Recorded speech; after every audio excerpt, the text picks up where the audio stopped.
tarde a todos vocês. Alegria grande estar aqui na casa.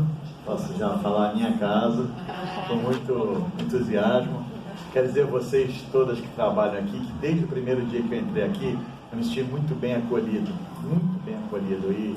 e na verdade não tem, acho que palavras de Jesus que falam que os cristãos sejam reconhecidos por muitos se amarem. E essa aqui é para mim a tônica dessa casa, que vocês continuem inspirando, impactando os outros, porque realmente eu me emocionei, várias vezes já me emocionei aqui, porque aqui você sente que acima de tudo está a vontade e o desejo de estar com o outro, de conversar, de trocar, de aprender, que essa casa possa crescer muito em trabalho, mas que vocês, a gente, né, vou falar a gente, não perca essa essência, porque essa essência que é tão fácil perder, né, nessa história do ficar maior, né. Então que todos se sintam assim muito acolhidos, como eu me senti muito acolhido, e agradeço muito a vocês todas por isso, tá bom? Vamos lá. O estudo de hoje é porreta, bom demais, porque é um tema, essa história do bem ou mal, é um tema que antecede o espiritismo há muito tempo, um tema que antecede as religiões, é um tema que a humanidade trata há muito tempo, essa luta entre o bem e o mal. E eu tenho a impressão que nós, até hoje, perdemos o bonde dessa história. E por perder o bonde dessa história, a gente se complica com coisas tão simples, tão básicas, tão verdadeiras sobre a nossa realidade íntima, porque nós insistimos em não ver, nós insistimos em fechar os nossos olhos a esta luta. E onde mora essa luta? Essa luta fundamentalmente mora dentro de nós. O bem e o mal mora dentro de nós, vive dentro de nós. E esse é um conflito diário, é uma luta diária, desde que nós abrimos nossos olhos até o momento que nós encerramos nossos olhos, e depois permanece para nós espíritas pós a vida corpórea. Por que é uma luta diária? Porque há realmente um conflito muito grande entre o que nós achamos que deveríamos fazer, entre o que deveríamos fazer e o que fazemos. E o que é muito curioso é que nada disso tem nada de errado nisso, mas nós criamos uma confusão por isso.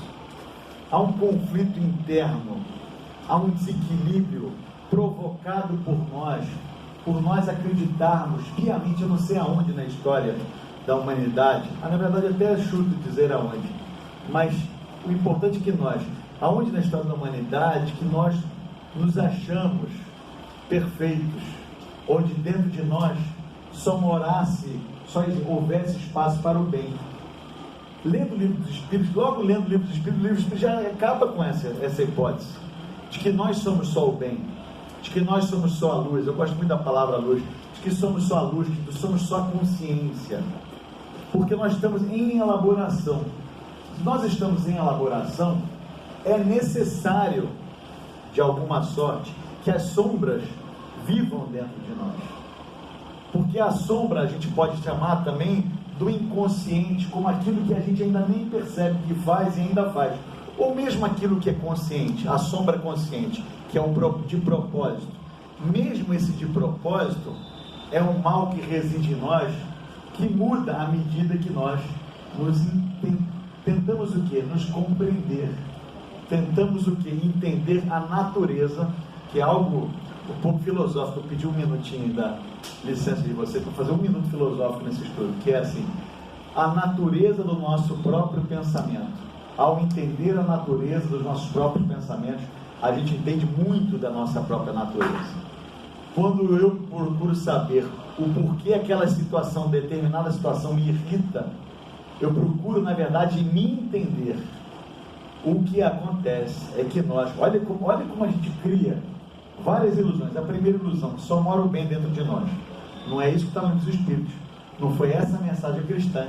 Aliás, Cristo falou: vim para os doentes. E a gente acha que somos os sãos. Não sei de onde que ele tirou isso da cabeça. Do catolicismo. Nem o catolicismo fala disso. Fala que nós, talvez o catolicismo exagere para um lado, sem nenhum juízo de valor, de que somos pecadores, como se isso fosse uma instância estática. E não é. Ela é uma instância dinâmica. Então a gente já começa com esse erro de que só mora o bem ou o mal dentro de nós, o equívoco. A segunda, de que esse conflito não deveria existir. Esse conflito existe e nós devemos acolhê-lo de uma maneira muito compassiva. E quanto mais nós acolhermos esse conflito, mais a gente vai abrir espaço para nós próprios entendermos, para entendermos a natureza dos nossos pensamentos, para conhecermos o quê? Para começarmos cada vez mais a nos conhecer e nos livrarmos da terceira grande confusão que a gente faz, que é, já que vivemos em conjunto, todo o mal que eu produzo, todo o equívoco que eu produzo é de que responsabilidade? Não, a gente não faz isso. Sempre do outro. Aí a gente funda a família, que é um lugar lindo para nós passarmos culpando o próximo das nossas condições íntimas miseráveis. Miseráveis porque é miserável a gente achar que é a partir do outro que nós vamos produzir conscientização íntima. O outro não vai fazer o nosso caminho, o outro vai nos alertar sobre o nosso caminho. Aliás, o outro é maravilhoso para isso. Aliás, os inimigos são melhores até que os amigos. É verdade. Os inimigos não nos poupam. E eles nos apresentam a nós próprios de uma maneira que muitas vezes os amigos não têm coragem de fazer. Mas quem é casado tem um marido, uma mulher, tem alguém mais próximo. Por quê? Porque a proximidade não é por mal. Olha só, isso não é nenhum... É óbvio que eu não estou aqui... Isso não é uma brincadeira sarcástica. Essa convívio diário é um convívio em que você obriga a se expor para o próximo. E o outro é obrigado a se expor para você. Então você começa o casamento com uma pessoa, daqui a algum tempo você já está com outra. Porque o convívio te forçou a se expor em situações que antes você não tinha, né? Situações de tensão, situações de falta, situações de doença, situações de bonança, situações de alegria. Muitas vezes a gente conhece as pessoas no momento de alegria, né? Mais do que no momento de falta, porque na falta às vezes a pessoa fala, não, tem que ajudar no momento de falta, mas e no momento de bonança? Você está comigo também? Então todas essas questões são muito praticadas equivocadamente por nós e pelos nossos próprios pensamentos, de que só temos o bem ou só temos o mal, e de que o outro é culpado pela nossa situação, porque eu não vou nem falar responsável, fala o que a gente acha mesmo, culpado pela nossa situação de vida, pela nossa condição de elevação. E será que o outro é responsável por isso? Né? Não. Então diz essa cisão, a psicanálise trata desse termo chamado cisão de identidade, onde na verdade existe conflito entre aquilo que você já conhece, que você já concebe, e aquilo que você não concebe, de consciente e inconsciente, é um campo de batalha, e devemos aceitar esse campo de batalha de bom grado, porque se não estamos batalhando é sinal que ainda não percebemos o quanto ainda podemos nos iluminar. É porque ficamos aonde? Ou no próximo, a culpa é do outro, ou a culpa é de quem? Nossa culpa. Uma palavra absolutamente improdutiva, porque a palavra culpa está associado a tudo que é ruim do ponto de vista orgânico. Porque culpar o outro é infantilizar-se, culpar-nos também é infantilizar-nos. É muito diferente ser responsável do que ser culpado. Uma criança, quando derruba o copo aqui, ela fala, eu não fui eu, e a gente viu que a mão dela bateu, pelo medo da culpa, pelo medo da repreensão, pelo medo das consequências daquele ato. Adultizar-se, se é que existe essa palavra, a gente está inventando agora para todo mundo em casa aqui, é o quê? É você responder pelos seus atos. Se cair o copo, que você responda pela água que está na mesa. Mas ainda como crianças que estão cada vez mais crescendo, espirituais, porque nós preferimos o quê? Culpar o próximo a nós mesmos, ao invés de respondermos pela água. Porque responder significa chamar o quê? Responder, responsabilidade, a responsabilidade. Bom, que agora vou secar a mesa, vai dar mais trabalho, né? Vou trocar isso, vou isso aqui, vou passar, não sei o que, mas da próxima vez eu vou tentar ficar mais atento. Ah, mas eu sou atabalhoado. Tá bom, então eu sou desse jeito, por mais que eu fique atento, eu vou estar sempre batendo um copo. Isso também é característica minha.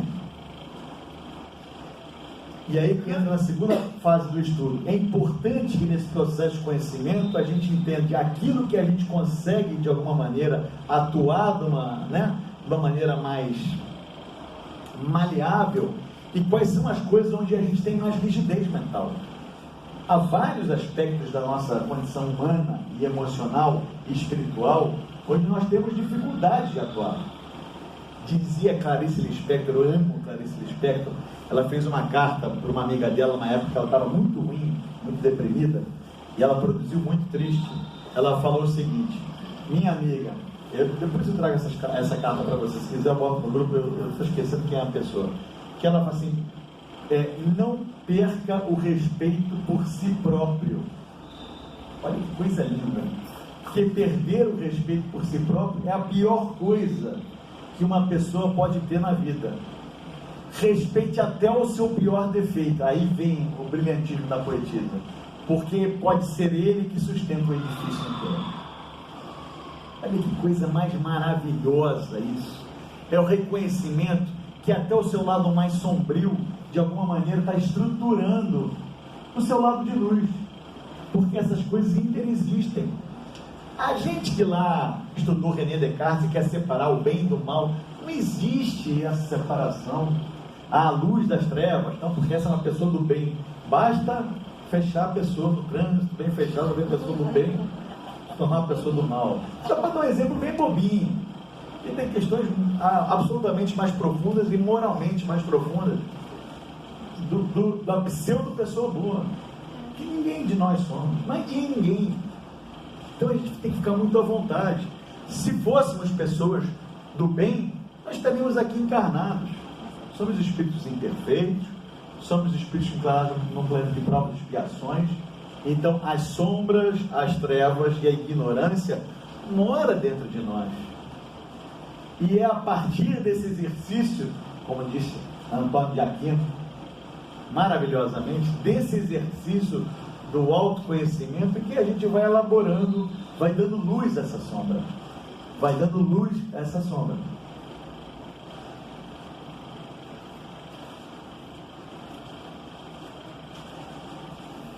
Mas por que não queremos falar de sombras? Por que se fala pouco disso?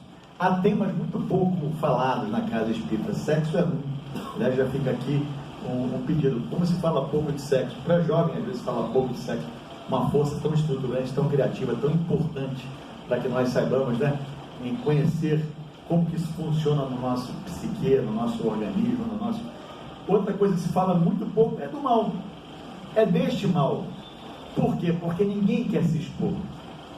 Presta atenção, como que a gente não quer é se expor. Porque a gente tem medo que o outro descubra que eu não sou a última Coca-Cola do deserto, que eu aparento ser. Então eu boto aqui uma roupinha mais ou menos, boto o cabelinho mais ou menos, falo manso, falo tranquilo, chego aqui, espírito, por favor, se pisar no meu pé já está desculpado.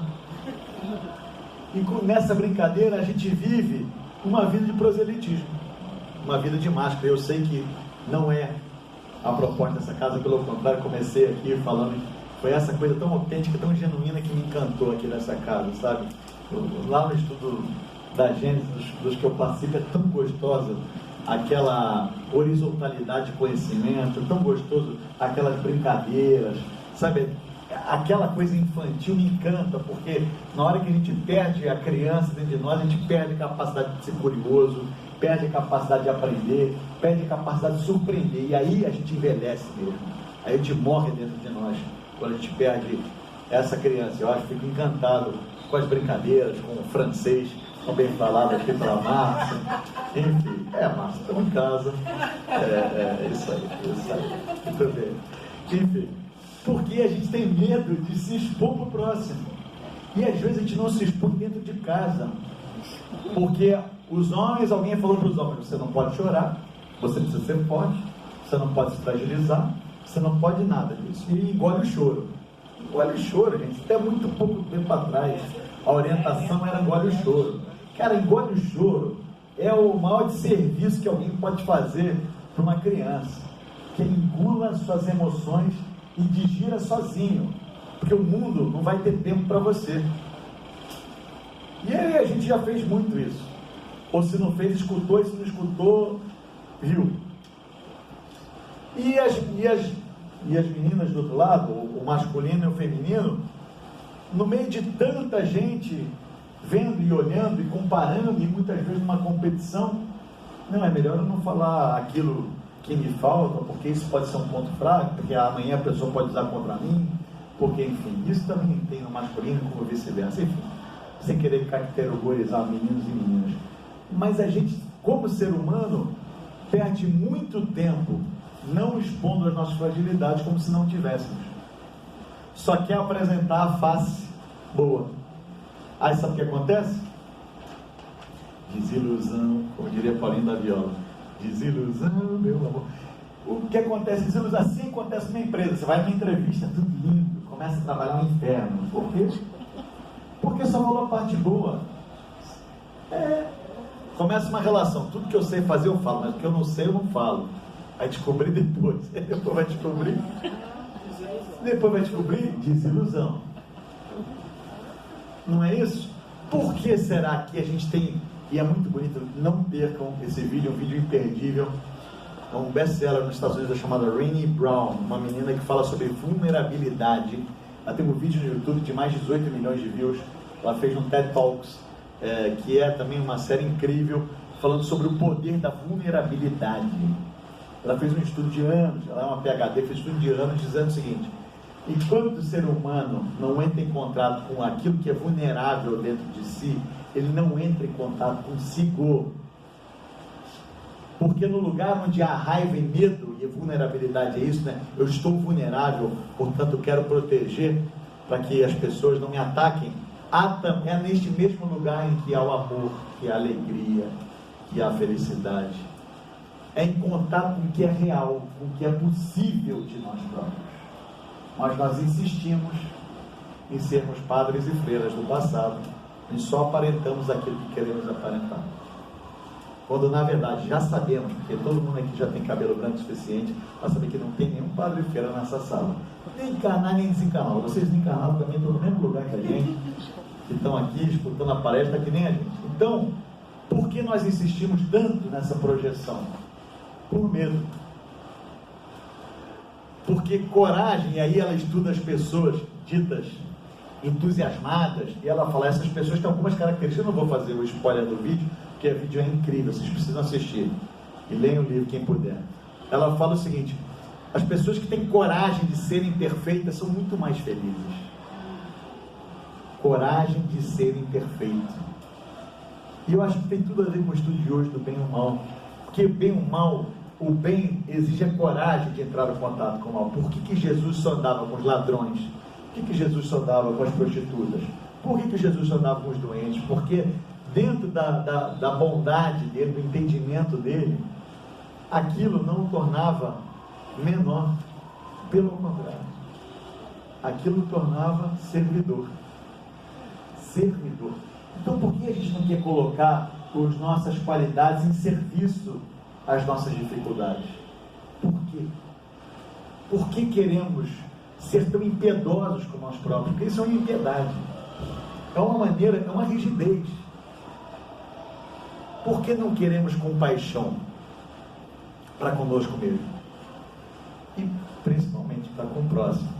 Porque se eu me reconhecer falível, e todos nós somos muito falíveis, várias horas, vários minutos por dia, assim, várias horas por ano, vários minutos por dia, falíveis, desequilibrados, inconstantes, incoerentes.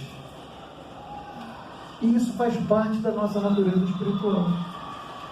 Se nós abraçarmos essa nossa parte, vai abrir um espaço gigantesco de paz íntima, para que nós possamos acolher dentro de nós essa nossa sombra.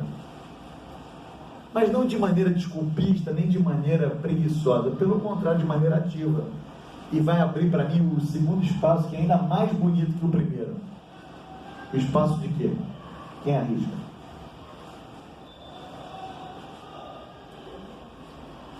De perdão ao próximo. Que se eu me acho, se eu me encontro falível, se eu me encontro também, o mal também mora em mim, eu abro muito mais facilmente espaço para o mal que mora na outra pessoa, que está próxima a mim. Não importa que nível de relação.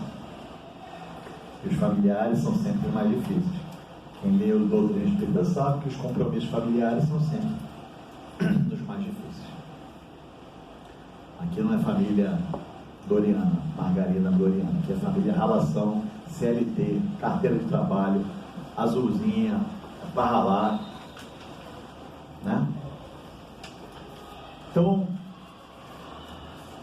lanço aqui para mim pelo menos esse estudo abriu essa grande possibilidade de que a gente encare a luz e as sombras dentro de nós de uma maneira mais ativa, de uma maneira mais proativa e por que não dizer, de uma maneira mais confiante em Deus, e que não há nada de errado comigo.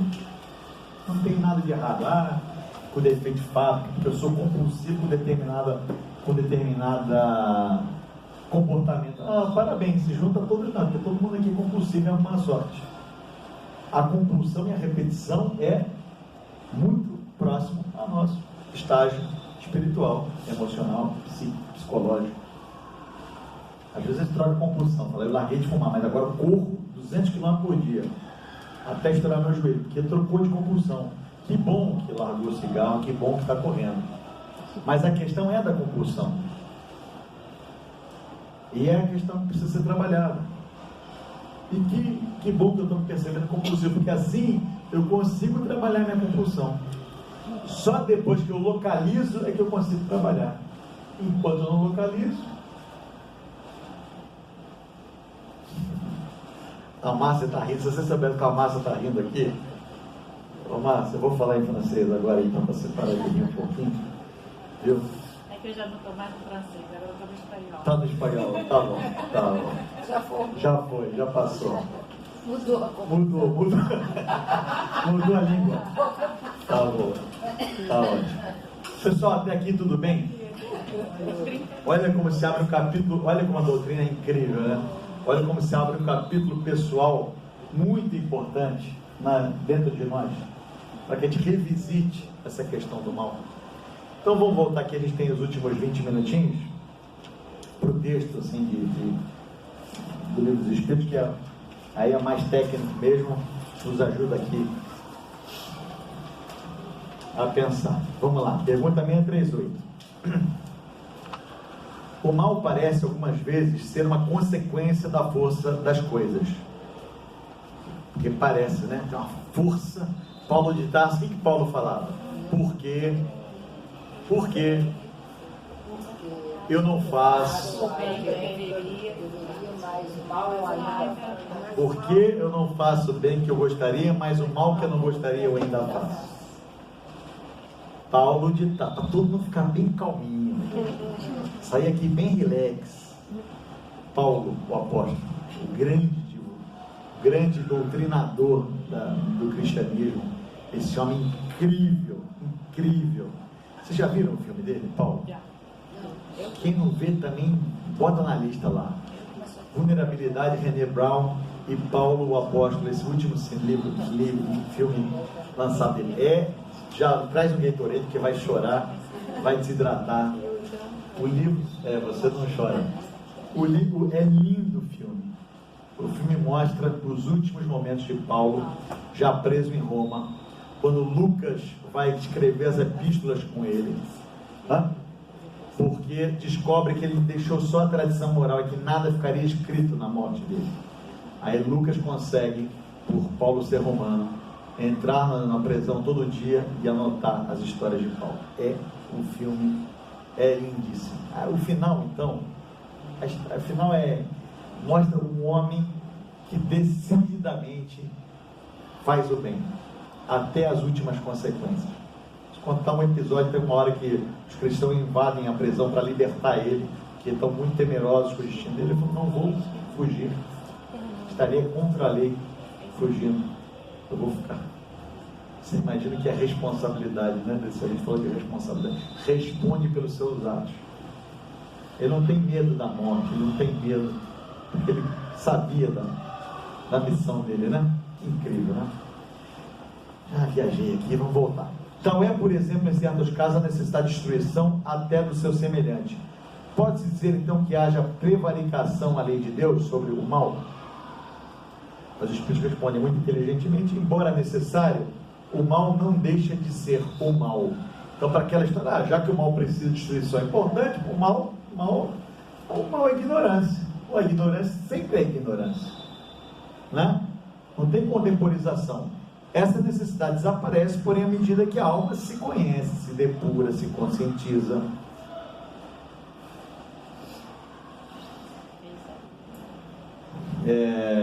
Então, mais culpado por isso é o homem quando comete, porque melhor o compreende. Então, ao nível de compreensão está ligado à responsabilização, não tem a menor dúvida sobre isso.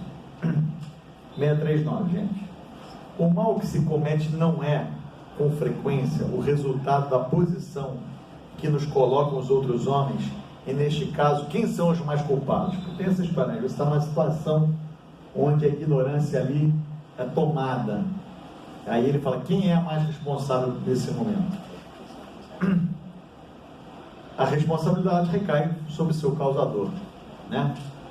Há vários espíritos mais evoluídos que falam: eu estaria disposto a morrer 1000 vezes a ter que matar uma vez, porque ainda que morra justamente, não fui eu o causador do sofrimento, né?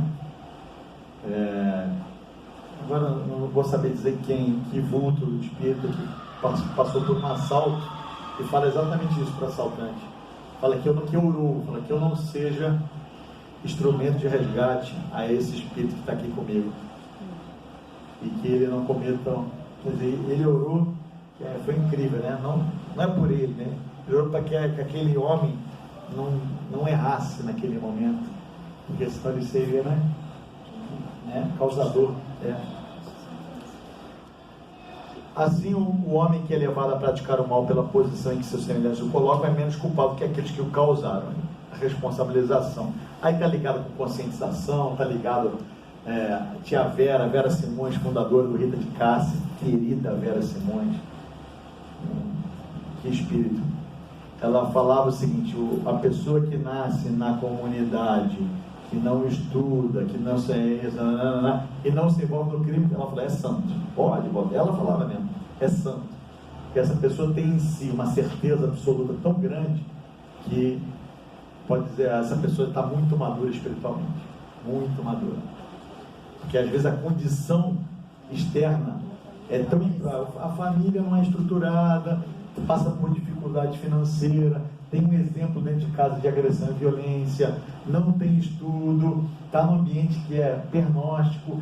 Tudo isso acaba empurrando aquela criatura em elaboração para aquela crença e valores sobre o que é o mundo. Então, quando você passa por tudo isso e ainda sai do outro lado, que há dentro daquele espírito uma maturidade incrível. Palavras dela, que acompanhou muito de perto a vacina, né? Aquele que não faz o mal, 640, mas que se aproveita do mal praticado por outrem, é tão culpado quanto este? É como se tivesse cometido, né? Tirar proveito do mal, participar dele. Eita, isso é uma responsabilidade grande, né? Estabelecer o término do mal. Só em grupo de WhatsApp já dá para ajudar muito, porque o que tem de gente que encaminha mensagem desgracenta é uma coisa impressionante. E fica reproduzindo as mensagens desgracentas, porque fica medo. E só fazendo um parênteses daquilo que eu falei na primeira parte, o medo, hoje a gente vive uma sociedade tão medrosa com tudo, há medo de tantas coisas, que há porque as pessoas não querem mais nem conversar, porque todo mundo tem certeza sobre tudo, porque ninguém nem quer mais ter a dúvida, então ela quer ter a certeza, se roubou tem que matar, ou se roubou tem que salvar, ninguém mais quer conversar sobre isso. Então esse radicalismo vem do medo do diálogo. Mais uma vez, se nós nos expuséssemos mais, nós seríamos menos radicais. O radicalismo vem de uma certa medo da opinião do próximo, porque vai que ele muda a minha opinião. Porque eu acho o homossexualismo um absurdo, uma doença. No final de semana escutei um rapaz falar que não é certo, já que existe o pênis, existe a vagina, o pênis e a vagina se encaixam, todo o restante não é certo, porque Deus criou o homem e a mulher. E se viu nitidamente na postura dele que o maior medo dele era ter que mudar aquela opinião. Por quê? Porque ele estava centrando todas as práticas das opiniões dele a partir disso. Né? Como se o sexo, como se o desejo fosse originado no corpo e não na mente. Né? Enfim, vamos lá, 642. Basta não fazer o mal para ser agradável a Deus e assegurar sua posição futura. Até que hora, Su? Final é 50. 50. 6 e 50. Final. Então tá bom. 5 minutos antes eu aviso. Tá bom, obrigado. Estou contente. Dá para ir com mais calma.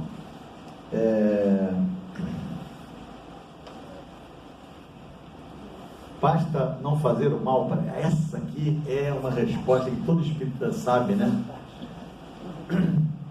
Não, é preciso fazer o bem no limite das... O que é fazer o bem no limite das nossas forças? O que será que é fazer o bem no limite das nossas forças? Hein? Olha lá, é uma pegadinha essa resposta.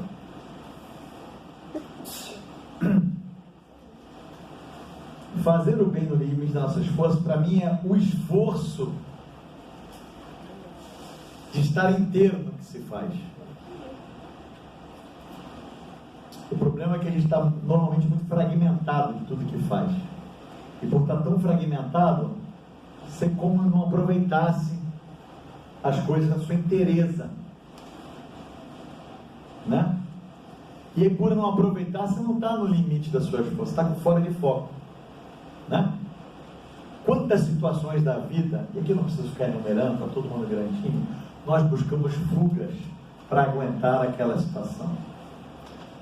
Só que às vezes as fugas se tornam permanentes, e as permanentes que se tornam fugas, você já não sabe mais o que é fuga, o que é realidade, o que é permanência e o que é transitório. Porque se tivéssemos ali uma inteireza, ia sofrer de uma vez, ou ia terminar, ou ia se reconstruir. Mas por medo da dor, por medo do sofrimento, por não querermos nos fragilizar, e por querermos só que os nossos desejos não sejam atendidos, a gente não está inteiro. E aqui os Espíritos falam, sejam inteiros. Falar sobre casa espírita, mesa mediúnica. Foi na reunião passada que se falou do desconforto que é para o médium psicofônico, até para o médium que dirige, o doutrinador, trabalhar na mesa. Por que é desconfortável? Porque um dia antes, pelo menos um dia, no dia nem se fala, o espírito já começa vibratoriamente a se achegar a você, então você começa a sentir a vibração daquele espírito que está no momento de doença e desequilíbrio. E aquilo vai causando dores, às vezes físicas, ou às vezes incômodos espirituais e emocionais. E aí você não pode, né? Aí você já presta atenção. Na semana você tem que prestar atenção. Nos dias que antecedem, no dia, então você tem que prestar muita atenção no seu pensamento. Ainda tem que chegar cedo, ainda tem que trabalhar. Aí você fala, meu amigo, quanta exigência. Importante para o trabalho. Aí você fala assim, isso está inteiro. Mas isso é um grande sacrifício para mim. Então a gente ainda não entendeu o bem, a importância do bem.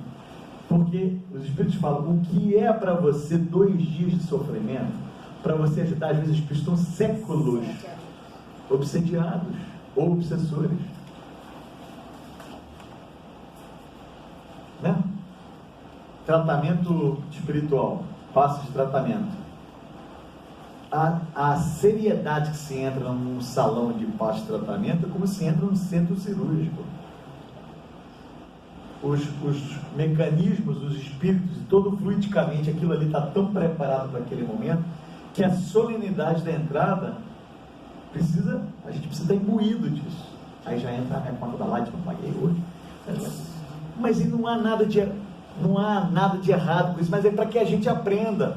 É importante a gente prestar atenção nisso. Porque aqui é ser inteiro. Quando ele fala é preciso fazer o bem no limite das forças, não é o benzão, é o benzinho. É o passe. Vamos dar o passe? Aí tu começa o passe bem. Primeiro 2 minutos, 3 segundos, tá grandão. Concentrado aqui, tirar, retirar. Daqui a 15 segundos já foi embora o pensamento. Aí já está em outro lugar. A mão está aqui, o pensamento está ali. Aí você está inteiro ali naquele momento? Não está inteiro. Aí os Espíritos falam, seja inteiro. Coloque o limite da sua atenção. Se eu pudesse substituir aqui, para a gente aprender melhor, é preciso fazer o bem no limite das suas atenções. Porque força parece uma coisa de, agora eu estou fraco. Porque parece que eu não consegui, porque eu sou fraco, porque eu tenho fraqueza. É porque eu fiquei desatento. Porque eu pensei em outra coisa, que meu cérebro foi embora. Né? E às vezes, gente, vocês sabem disso, né? Todo mundo aqui sabe disso. Às vezes, num olhar a uma pessoa, você evita um suicídio. Numa conversa de 2 minutos, você evita que a pessoa tire sua própria vida. E é só olhar para a cara da pessoa e dizer, cara, a pessoa não está bem. Vou parar aqui e vou conversar um pouco. Mas eu estou atrasado, mas tenho reunião, tudo isso. Mas tem isso, tem que pegar não sei o que, tem que pegar, está todo mundo para a vida. Né? Pois cada um responderá por todo o mal que tiver sido feito em consequência do bem que não tiver sido praticado. Chico Xavier, no livro de Bacelli, fala o seguinte: qual é o maior arrependimento do espírito que chega lá no plano espiritual? Qual é? O tempo perdido. O tempo. Os espíritos, ele fala, chegam os roldões, os espíritos que chegam lá, falam, cara, por que eu perdi tanto tempo? Porque cada espírito é um lugar realmente incrível. Tirando os nossos igrejismos mesmo, é incrível, porque é um lugar que consegue abarcar a relação humana, a relação espiritual, o estudo e a ação social. É difícil você ter numa religião, né? Isso, e uma religião que fala assim, olha, aqui não tem nada pronto não, amigo. Tem assim, ao contrário. Vai, caminhantes estão a caminho, o caminho se faz ao caminhar. Você que vai ter que fazer o teu caminho, porque o caminho da verdade é o seu caminho, não é o meu caminho, nem do seu inimigo. É o seu caminho. Então você não vai fazer o que eu faço, se você fizer o que eu faço, é a partir de um outro ponto, do seu ponto, não do meu ponto. Então é tão incrível isso na doutrina, né? Então os espíritos chegam lá, nós chegamos lá e falamos, tinha tudo na mão e me distraí. E a gente distrai. A gente se distrai com o que, principalmente? Com certeza. Com a matéria. A matéria é muito charmosa, a matéria é muito... ela é sensorial, a matéria é... E a gente fica, né, passa a vida, às vezes, distraído com a matéria, com aquilo que é exterior, que é transitório também. E a gente, quando chegou lá, tivesse que voltar, chegando no final já, nos últimos 5 minutos. Sim. Já foi? Sim. Muito bem. O meio no qual algumas pessoas encontram-se colocadas não será para elas origem de muitos vícios e crimes. Aquilo que a gente já falou, né? Sim, mas há ainda aí uma prova escolhida pelo Espírito do estado de liberdade. Ele quis expor-se à tentação para ter mérito da resistência.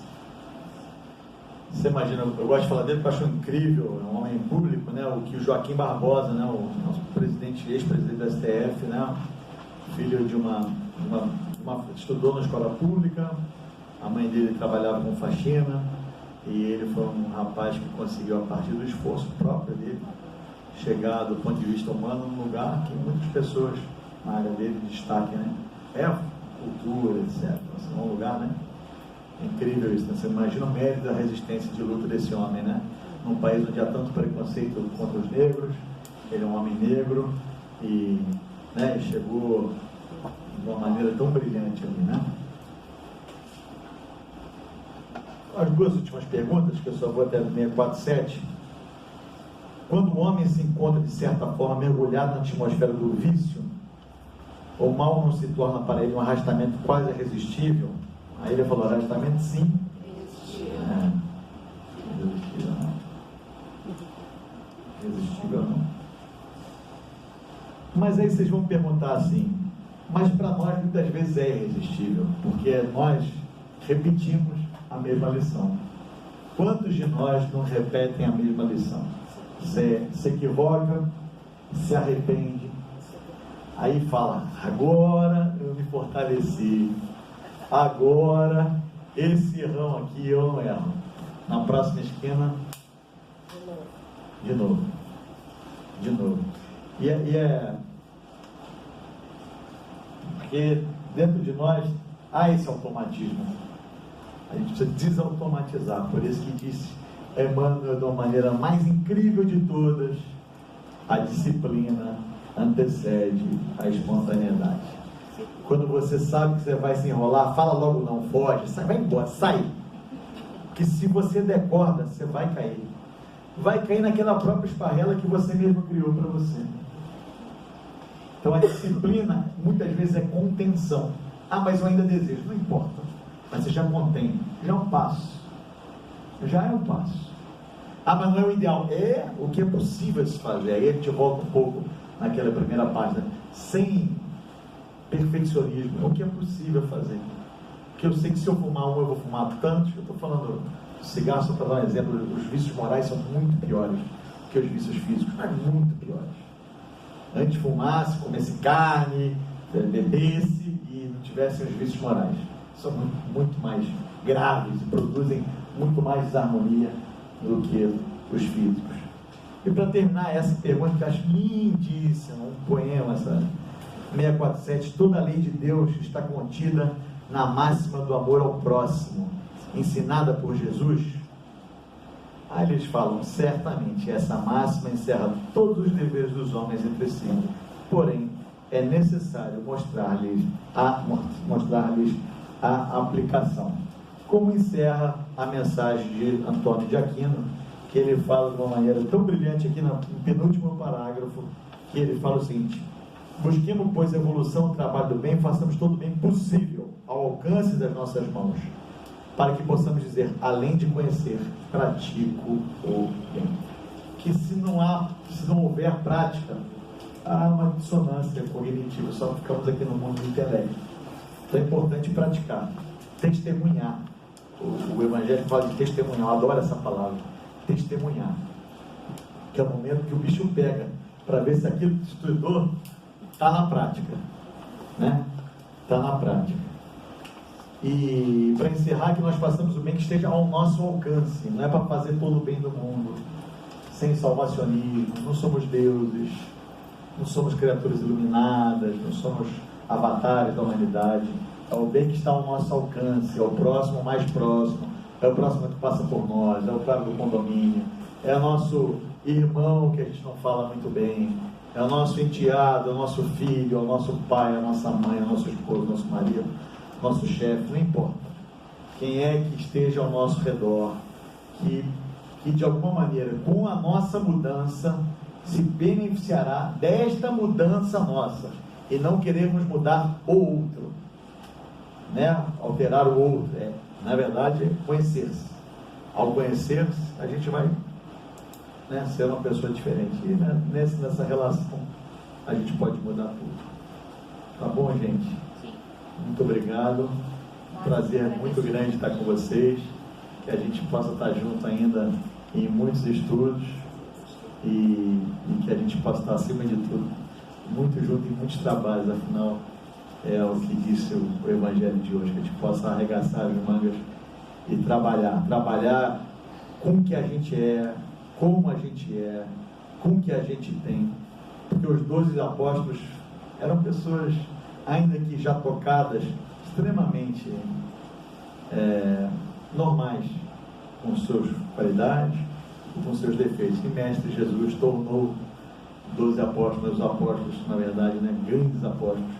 Porque o que ele fez? Porque ele investiu no bem, né? Ele não ficou olhando para o mal, para a dificuldade. É você que me traiu, você que duvidou de mim, você sai, vai lá, você que duvidou de mim, tome, vaza, porque na hora que eu precisei, tu duvidou de mim. Essa não é a mensagem cristã. A mensagem cristã é para que a gente caminhe como família, como somos, da onde estamos, porque à medida que a gente caminha, a gente vai se melhorando, tá bom?